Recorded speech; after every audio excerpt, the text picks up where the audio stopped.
soo dhawaada dhammaantiinba waana salaamantihiin waxaan mar kale idinkaga mahadinayaa inaad noo timaadaan oo aad la socotaan oo daawataan casharadayada ku saabsan ereyga ilaahay runta waxaan maanta mar kale fursad u helay aan kaga jawaabo su'aal ayna soo weydiiyeen dadkana daawada waxaanu sidaan hore idinku sheegnay taxanahayaga iyo casharadayada marmar intaanu ka joogsano waxaanu waqti siinaynaa su'aalaha caqligalka ama fikradaha ay dadku nala soo qaybsadaan inaanu ka jawaabno maanta qof baa wuxuu na soo weydiiyey muxuu Bible-ku ka oranayaa shaydaanka waa su'aal aad iyo aad u xiiso badan Bible-kuna wax badan oo waliba aad u badan buu ka oranayaa shaydaanka qisadiisu waa dheer tahay maadaama uu joogay ilaa bilowgii adduunka ilaa haddana joogo wax badan baa ereyga ilaahay ka oranaya sidaa daraadeed wax kasta ma oran karno oo shaydaanka ku saabsan laakiin fikrad guud ayaan ka saynayaa waxa Bible-ku uu shaydaanka ka oranayo Bible-ku wuxuu shaydaanka ku qeexayaa inuu yahay abuuritaan uu ilaahay abuuray malaa'ig uu ilaahay abuuray kaas oo waqtiga la joogo cadow ku ah ilaahay iyo dadka aaminsan inkasta oo laakiin markii ugu horeysay shaydaanka la abuuray isagoo wanaagsan oo aan ahayn sharlow sida uu hadda u yahay waayo ogow ilaahay wax walba oo uu abuuray waxay ahaayeen wax wanaagsan oo bilaa dembi ah kitaabka Towreedda buugga bilowga cutubka koowaad aayadda 11 waxaa ku qoran oo ilaah wuxuu arkay wax kasta oo uu sameeyay oo baleeg aad bay u wanaagsanaayeen walaalayaal laakiin shaydaanku isaga ayaa doortay inuu ilaahay ku fallaagoobo isaga oo waliba keligii aan ilaahay ku fallaagoobayn laakiinse malaa'igo badan oo kala duufsaday oo ay raaceen kuwaas oo aanu u naqaano inay yihiin cashar kalan kaga hadlaynaa jinniyada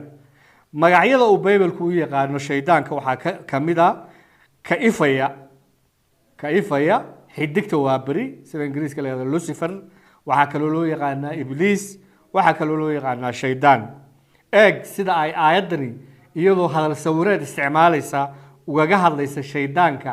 iyo dabeecadiisa isla weynaanta iyo meesha uu ku dambeyn doono aakhirka kitaabkii Nabi Ishacyaa cutubka 14 12 ilaa 17 waxa ku qoran xidigta waa bariyow shaydaanka laga wada xidigta waa bari ama ka ifaya inanka arooryadu waa shaydaanka laga hadlaya sidee baad samada uga soo dhacday kaagan quruumaha taag yareeyow sidee baa dhulka lagugu soo riday waxaad qalbigaaga iska tidhi shaydaanku sida uu ilaahay ugu dambaabaa lagu tusayaa anigu waxaan kori doonaa samada oo carshigayga xidigaha ilaah waa ka sare marin doonaa oo waliba waxaan fadhiisan doonaa buurta shirka ee darabka waqooyi ku taal oo waxaan ku kori doonaa daruuraha sare korkooda oo waxaan noqon doonaa sida ilaaha ugu sareeya oo kale laakiinse waxaa lagu dejin doonaa Sheol naarta iyo meelaha ugu hooseeya ee yaamayska naarta ama godka naarta oo kuwa ku arkaa way kugu dhagagi doonaan wayna kugu fiirsan doonaan oo waxay oran doonaan warkanuma ninkii dhulka gariiriyay ee boqortooyooyinka ruuxay ee dunida sidii lama degaan oo kale ka dhigay oo magaalooyinkii dumiyayba yaani qisadani waxay ku hadlaysaa iyadoo erey sawireed isticmaalaysa shaydaanku in uu isku dayay dambiga ugu weyn ee ilaahay laga galo oo ah inuu doonay isaga in sidii ilaah loo caabudo inuu carshiga ilaahay la wareego laakiinse shaydaanka la soo tuuray oo samada laga soo tuuray oo uu mudan yahay naar iyo meesha ugu hooseysa ee cadaabta ayaa ereyga ilaahay leeyahay iyo ceeb isagoo awood leh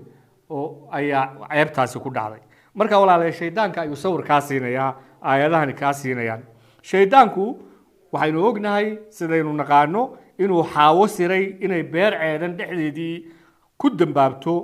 dembigaas oo uu aadanad ku raacay taasoo bini aadanka u keentay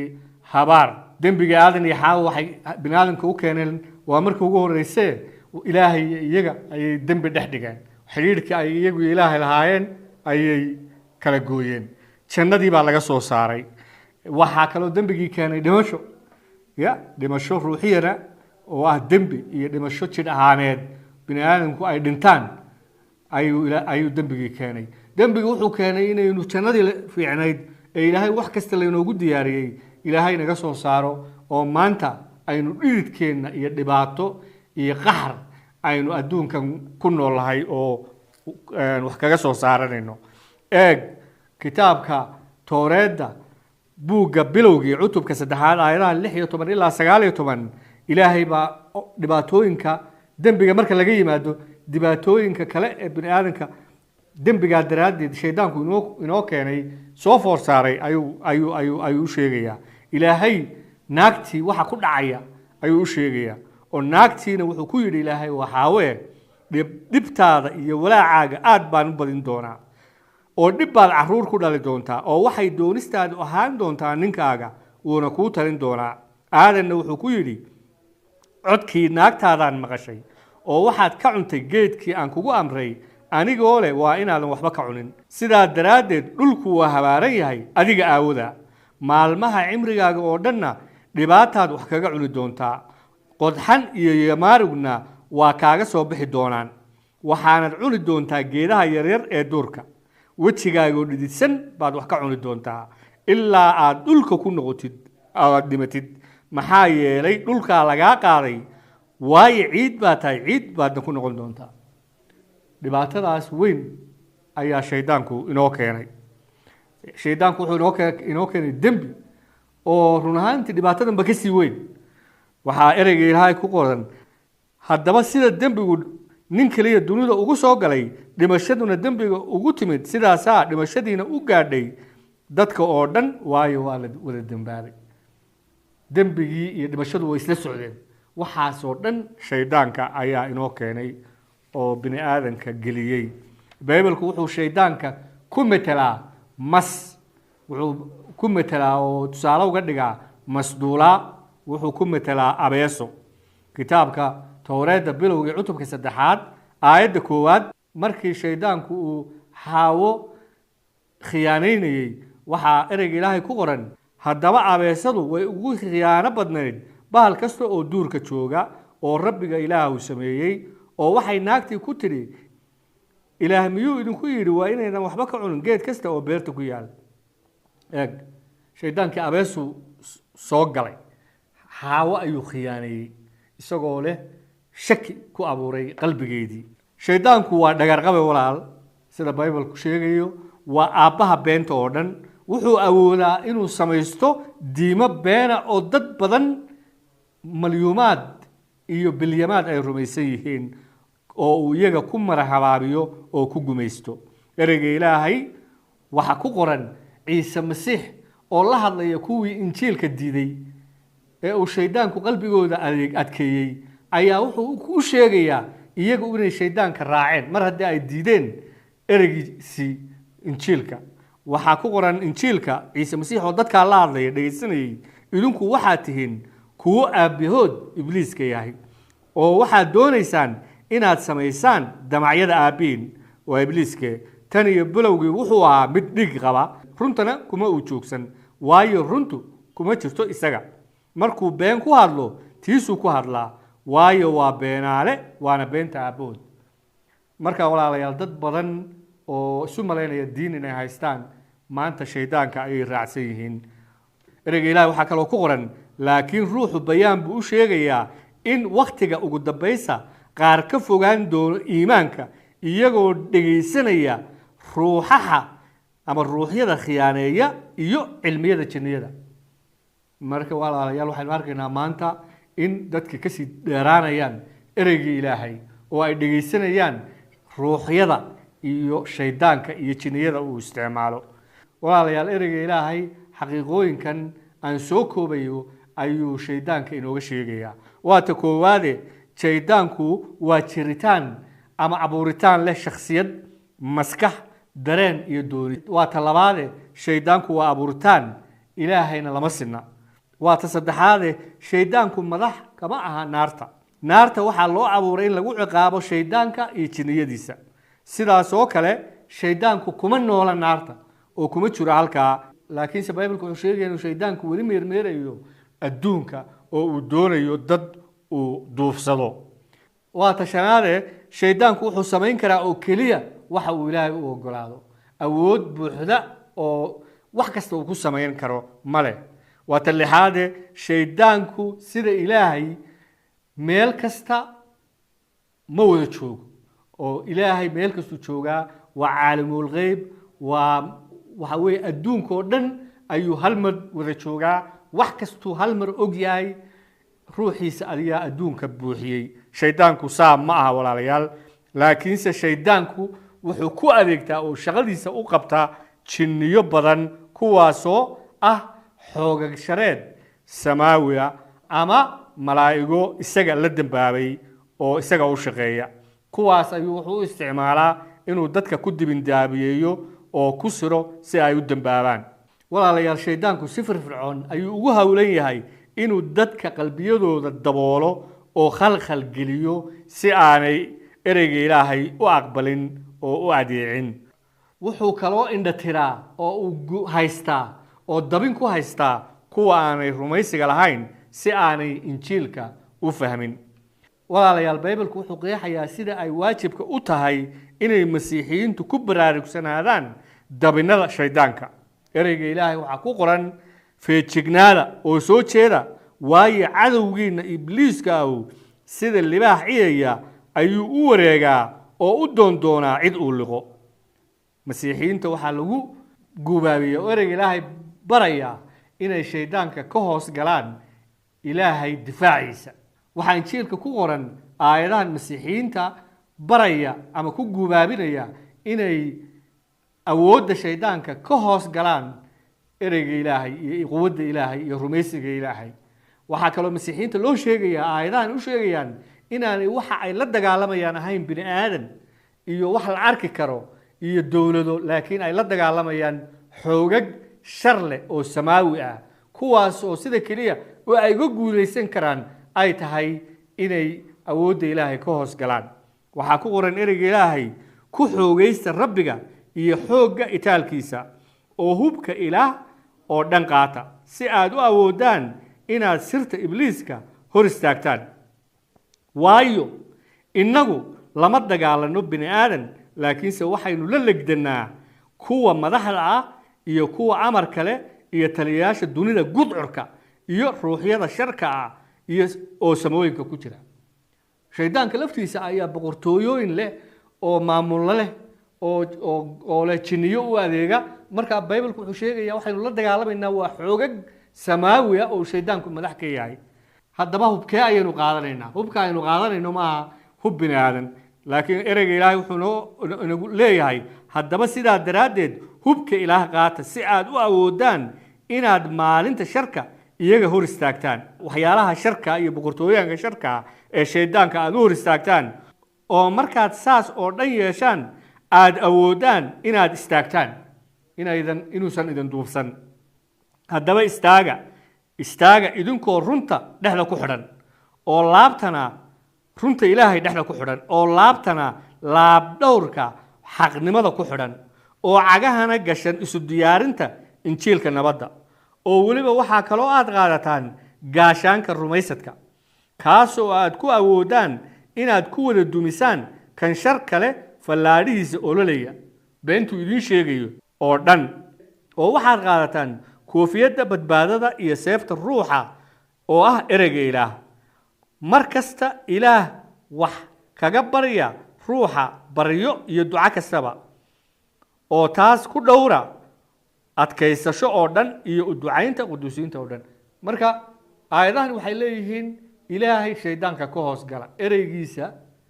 adeecidiisa xaqnimadiisa ruuxiisa ku dagaalama oo shaydaanka kula dagaalama iyo fallaadhiisa iyo duufsashadiisa marka walaalayaal shaydaanka waxa aynu kaga adkaan karnaa oo kaliya Ilaahay ayaanu ka hoos gali karnaa ereyga Ilaahay wuxuu inoo sheegayaa shaydaanku inuu yahay mid dadka dambiga ku dibindaabiyeeya oo geliya waxa dheer oo kale inuu yahay mid sida Bible-ku sheegayo dacweeya kuwa Ilaahay rumaysan ayuu shaki geliya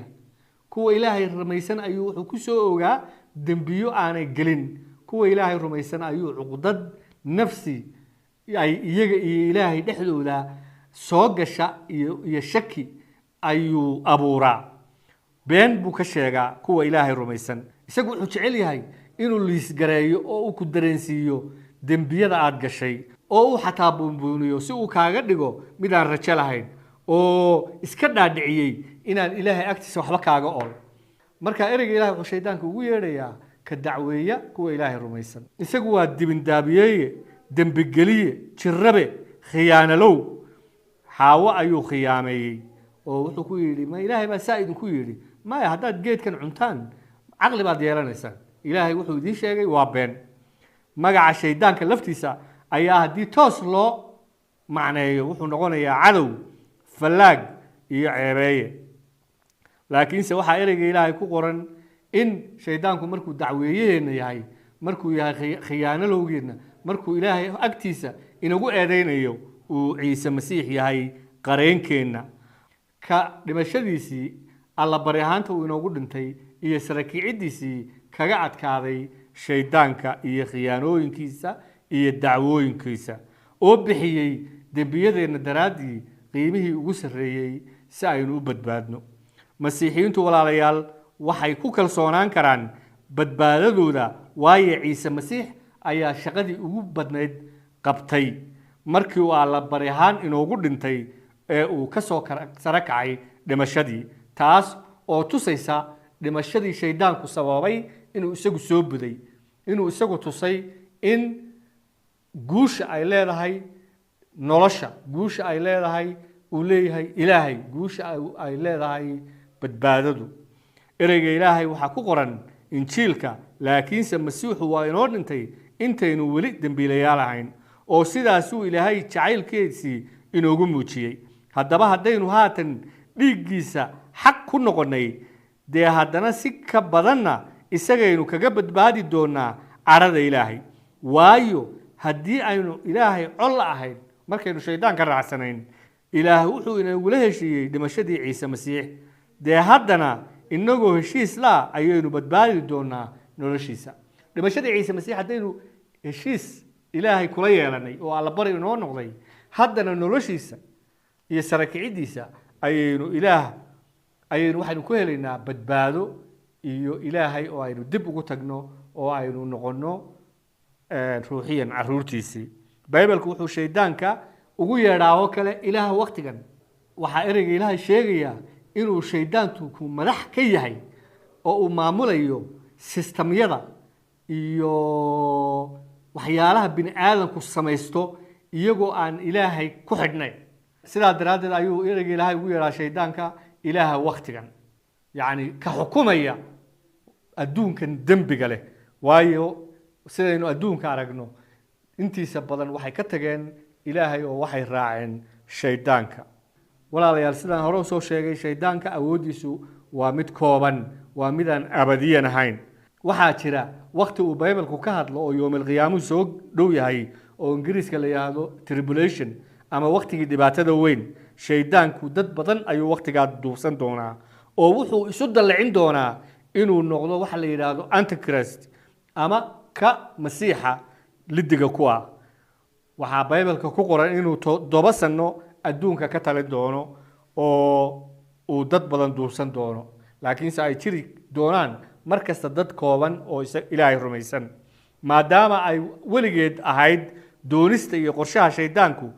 inuu isaga laftiisu ilaahay noqdo oo ay dadku caabudaan tani waxay ka mid tahay qorshihiisa khiyaanada ah waayo waqtigaa laga hadlayo shaydaanka dad badan ayaa caabudi doona waxaa kaloo waqtigaa shaydaanku isku dayi doonaa inuu hadhaadigii reer binu israa'iil uu tirtiro ama baabi'iyo laakiinse kuma guulaysan doono waqtigaa dhibaatada weyn ama tribulationka loo yaqaano baybalku ugu yeedho dhammaadkiisa waxaa soo noqonaya ciise masiix ayaa adduunka ku soo noqonaya markaas oo uu ninkan antichrist ama masiixa lidiga ku ah iyo nebigiisa beenta ku tuuri doono webi daba ama naar halkaas oo sida ereyga ilaahay odhanayo uu shaydaanku ku xabisnaan doono 1000 sannadood kun sanadood kadib shaydaanka waa la sii doon doonaa oo haddana mar labaad ayuu wuxuu ama mar saddexaad ayuu wuxuu horseedi doonaa fallaaganimo kale iyo dembi kale oo adduunka ku fasuqo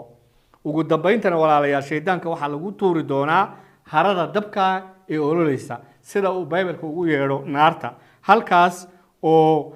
weligiisba isaga lagu ciqaabi doono sharkiisii iyo fallaaganimadiisii daraaddeed injiilka waxaa ku qoran oo ibliiska iyaga khiyaanayn jirayna waxaa lagu dhex tuuray baddii dabka iyo baaruudda ahayd ama naartii halkaas oo ay ku jiraan bahalkii iyo nebigii beenta ahaa oo iyaga waxaa la cadaabi doonaa habeen iyo maalinba weligood iyo weligood marka walaalayaal shaydaanka waxaan arkaynaa inuu la jiro nebi beena oo waqtigaasoo dad badan duursan doona iyo waxaan Bible-ka ugu yeedho bahal adigu shaydaanka markastaba keligii ma aha sidaan idin sheegay laakiin wuxuu ku adeeganayaa waxyaalo kale oo badan oo samaawi ah iyo dad bini aadana oo ay kuwaas duubsadeenba waxaas oo dhan aakhirka markuu ciise masiix soo laabto isaga ayaa ka adkaan doona oo ku tuuri doona badda dabka xukunka iyo awoodda shaydaanku waxay u egtahay walaalayaal maantadan inaan joogno markaynu adduunka fiirino mid aan la joojin karin markaad fiiriso dadku sida ay fusuqa iyo dhibaatada iyo ilaah nacaybka iyo rumaysan la'aanta ugu jiraan laakiin se walaalayaal awoodda shaydaanku uma babac dhigi karto awoodda badbaadiyaheena iyo sayidkeena ciise masiix ka jirina doona ee soo laabanaya ee shaydaanka ka adkaanaya ciise masiix markuu xertiisii ka tegayay ee samada aadaya ayaa wuxuu ku yidhi amar oo dhan ayaa samada iyo dhulka laygu siiyey amar oo dhan oo ka sarreeya shaydaanka xataa amarkiisa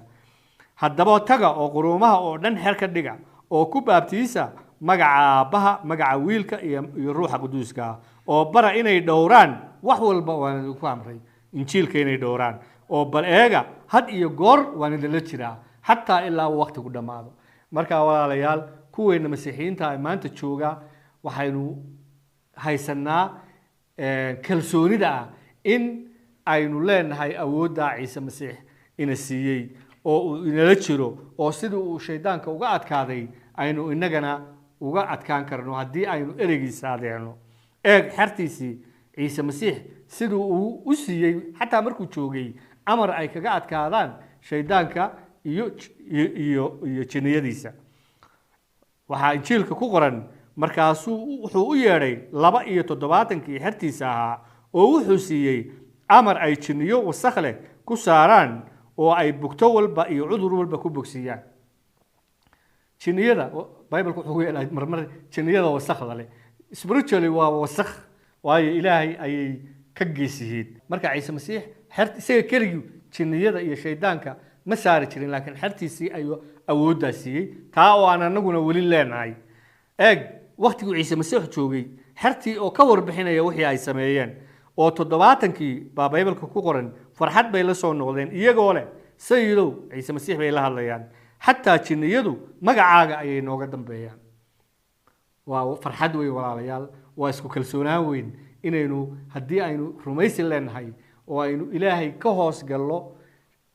shaydaanka iyo dibindaabyadiisa oo aynu xidhannahay hubka ilaahay ee ruuxiyanka ereygiisa xaqnimadiisa rumaysigiisa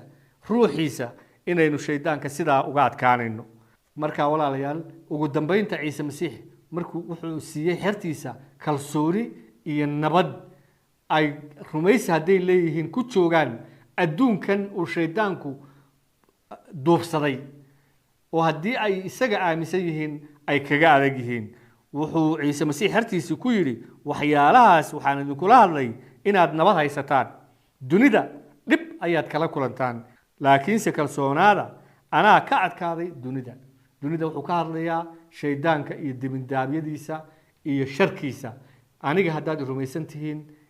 kalsoonaada sinaan uga adkaaday shaydaanka ayaad idinkuna haddaad rumaysi ugu qabtaan aad uga adkaanaysaan marka walaalayaal waxyaalo badan oo kale oo shaydaanka aan ka sheegi karno ayaa jira sida shaydaanku sidee ayuu ilaahay ugu dambaabay shaydaanka sidee ayaa magaranaysaa looga soo tuuray samada waxaynu kaloo ka hadli karnaa shaydaanka siduu jinniyada u duubsaday iyo waxyaalo badan oo ay ku jirto dibindaabiyooyinka shaydaanka iyo calaamadaha shaydaanka iyo waxyaalo badan oo ku saabsan shaydaanka laakiinse maanta intaa ayaan doonayay inaad laga qaybsado waxaan rajaynayaa inaad idinku naftiinna imtixaamaysaan oo aad odhanaysaan war waxaan aaminsanahay oo laga arko sidan aan u dhaqmayo ma wax shaydaan ka yimiba mise waa wax ilaahay ka yimi noo soo qora su'aalihiina oo na soo weydiiya hadba sidii aan waqti u helo ayaanu idinkaga soo jawaabi doonaa waad mahadsantihiin ilaahay inaa